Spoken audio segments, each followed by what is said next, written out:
Jiraiya. Karakter yang baru memulai debutnya di manga Boruto chapter 56 ini sudah mendapatkan banyak sekali fans dari para pembaca manga Boruto. Banyak yang sudah membuat fanart khusus untuk Eida.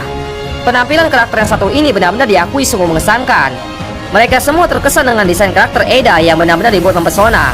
Ini sesuai sekali dengan kemampuannya yang bisa memikat hati siapapun. Sebenarnya kekuatan Eida ini bisa jadi terlalu overpower menurut admin. Coba tuliskan pendapat kalian, apakah kalian setuju kalau kemampuan Eida terlalu overpower?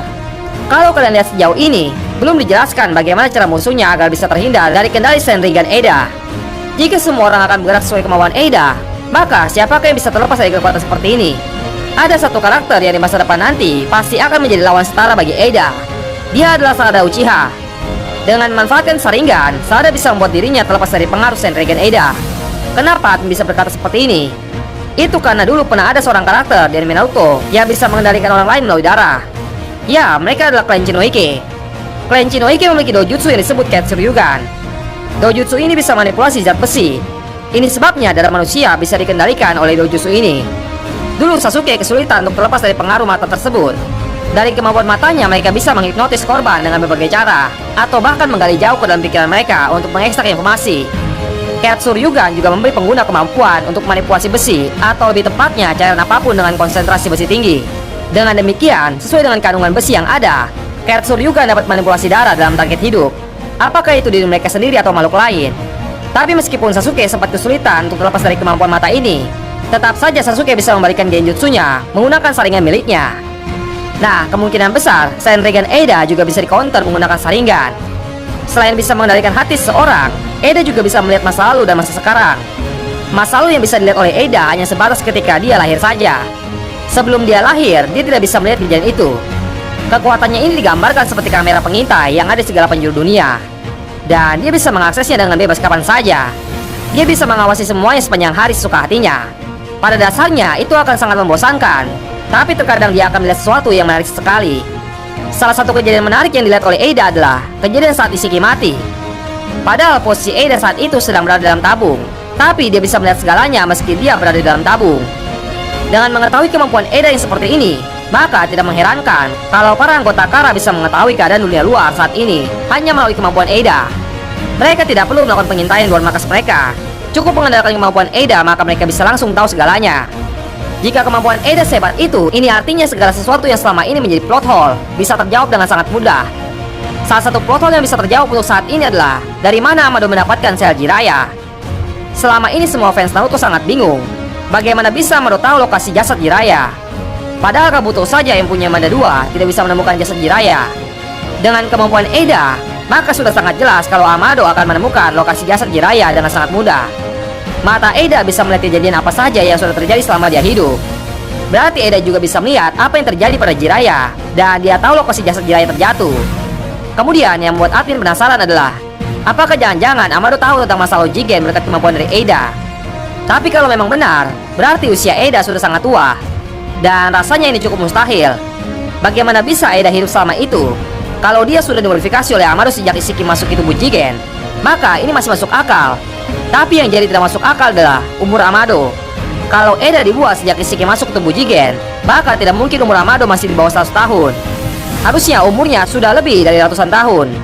Apakah jangan-jangan teori admin yang dulu benar kalau Amado adalah makhluk yang berasal dari planet lain? Gimana menurut kalian? Apakah kalian punya pendapat yang lebih masuk akal lagi? Silahkan tulis di bawah kolom komentar. Berbicara tentang kemampuan Sharingan milik Eida, mari kita analisa lagi. Kira-kira kemampuan apa yang bisa dihasilkan dari mata tersebut? Sharingan terdiri dari kanji yang berarti clairvoyance. Ini juga dikenal sebagai Thousand League Eye. Kalau di cerita Journey to the West, karakter yang mempunyai kekuatan untuk melihat segalanya disebut Qianlian. Tapi dewa yang satu ini hanya bisa mampu melihat segalanya. Dia tidak mampu mendengarkan segalanya. Ada satu dewa lagi yang terkenal dengan kemampuan mendengar segalanya di dunia ini. Dewa itu bernama Sun Feng-er. Nah, Eida itu adalah karakter yang memiliki kekuatan dari masing-masing dewa ini. Eida bisa melihat dan juga bisa mendengar apa yang sedang dia lihat.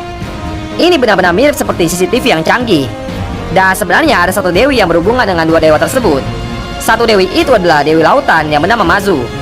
Dia dikenal sebagai Dewi Laut, penolong para pelaut, serta pelindung etnis Cina di wilayah selatan dan imigran di Asia Tenggara. Dulunya Dewi ini diperebutkan oleh dua dewa yang admin sebutkan tadi.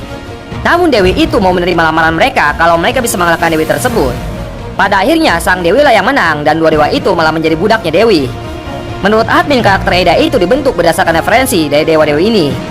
Untuk wujud dan rupanya, Eda lebih mereferensikan Dewi Laut. Sementara untuk kekuatannya, Eda mereferensikan Dewi Qianlian dan Sun Fen-er. Berdasarkan cerita mitologinya, Dewi Laut ini pernah menjadi seorang manusia. Jika tewas di laut demi melindungi ayahnya. Jangan-jangan apakah ayah dari Eda itu adalah Amado? Silahkan tulis pendapat kalian pada kolom komentar. Kemudian, satu pertanyaan besar akan muncul setelah membaca manga Boruto chapter 57. Apakah Eda adalah anak dari Amado? Ada beberapa orang yang berteori kalau Eda adalah anak dari Amado dan merupakan ibu dari Kawaki. Jadi, banyak yang telah memprediksi kalau Kawaki adalah cucu dari Amado. Inilah alasan kenapa Kawaki bisa hidup setelah menerima segel karma. Amado kemungkinan sudah merencanakan agar cucunya bisa memiliki kekuatan Otsuki.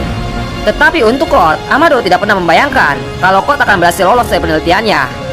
Padahal mungkin Amado sudah membuat agar Cloud terbunuh setelah menerima segel karma. Mungkin ada sebuah tujuan besar yang ingin dicapai oleh Amado. Tapi admin masih belum bisa menebak apa tujuan dari Amado itu.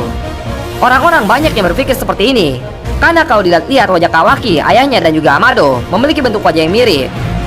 Menurut admin pribadi, yang lebih pantas menjadi anak Amado adalah Delta. Dari dulu admin sempat memprediksi ada sebuah hubungan khusus antara Amado dengan Delta. Spekulasi admin ini semakin kuat saat Amado berkata bahwa dia memiliki seorang anak perempuan yang sudah mati sejak 12 tahun yang lalu. Jika memang anak Amado sudah mati, maka seharusnya anak Amado ini tidak memiliki ingatan apapun setelah tubuhnya digunakan untuk menjadi cyborg. Kalau kalian perhatikan, Eda itu masih mengingat masa lalunya sebelum tubuhnya dimodifikasi. Dia tahu bahwa ada cinta alami yang bisa dirasakan oleh seorang manusia. Eda ingin mengalami hal itu lagi, dan dia tidak ingin orang lain menyukainya karena kemampuan mata Senriganya. Dari semua anggota Kara, hanya Delta saja yang tubuhnya benar-benar terbuat dari senjata ilmiah ninja. Kesadaran Delta saja ditampung di dalam sebuah drone, dan secara otomatis kita bisa menyimpulkan kalau ingatan Delta ini adalah ingatan buatan. Dan ini membuat Delta lebih masuk akal sebagai anak Amado yang sudah meninggal. Dan asumsi ini diperkuat dengan tanda Romawi yang ada di kepala Delta. Ini menandakan bahwa Delta adalah cyborg pertama yang diciptakan oleh Amado. Dan mungkin saja setelah anaknya meninggal, Amado berusaha sekuat tenaga untuk membangkitkan anaknya lagi. Jigen pasti sudah menawarkan kepada Amado untuk menghidupkan anaknya kembali setelah memakan buah dari pohon Shinju. Karena dengan memakan buah dari pohon Shinju, di mana semua makhluk yang pernah terlahir dan mati di planet ini datanya bisa dirasakan oleh Ishiki setelah dia memakannya. Anak Amado yang sudah mati di planet ini mungkin saja bisa dihidupkan kembali setelah Ishiki makan buah Shinju. Tapi ini masihlah sebuah teori yang sangat liar. Jika kalian memiliki pendapat yang berbeda, silakan saja tulis di bawah kolom komentar. Jadi itulah pembahasan mengenai Eda yang memberitahu Amado keberadaan jasad Jiraiya.